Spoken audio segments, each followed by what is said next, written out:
It is time to get weather wise. If a bad storm is near, do you know exactly where you should go to take cover? Kaden Dinkins shows us the safest places and explains how tornadoes form.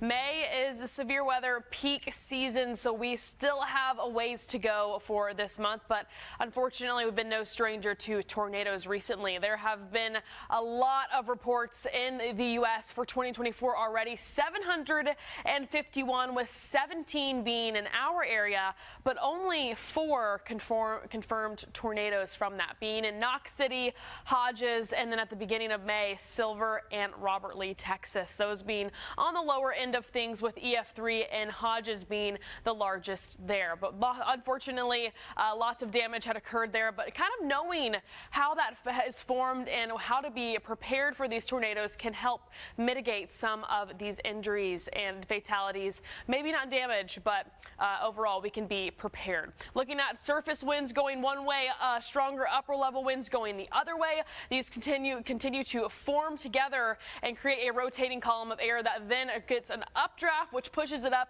and you'll start to see clouds kind of rotating. That indicates that rotation, which we can see on our radar. Then you get the wall cloud coming down from there. As that rotating air continues to form, you'll see this kind of jutting out from the edge of that storm, and then that tornado begins to form downwards to the ground. If it doesn't touch the ground, it is only considered a funnel cloud, not a tornado. Now, a lot of those reports, 17 of them in our area, but if they don't touch down or don't cause any damage, the National Weather Service won't go and survey them. But still, 4 confirmed tornadoes in our area. Here's some terminology you need to know when we're in a severe weather storm. Also looking at watch, being prepared. This is when we have the ingredients, but they're not quite formed yet. That warning means that those ingredients have come together and there is a tornado indicated by the radar or a spotter in our area. Now, an emergency, this is likely to be emitted when those tornadoes are in the area, severe threat to human life,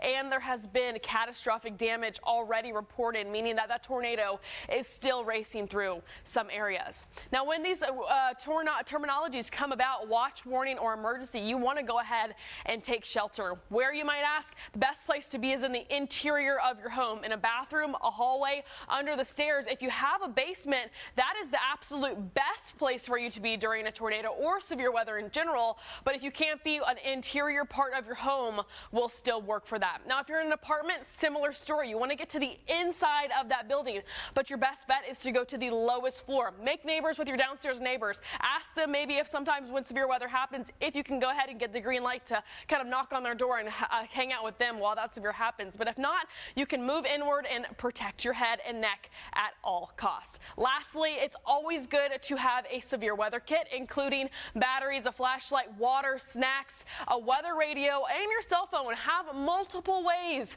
to be alerted. Another way you can do that is having the KTXS weather app that will alert you to your weather danger. And we will talk more about severe weather coming up next week.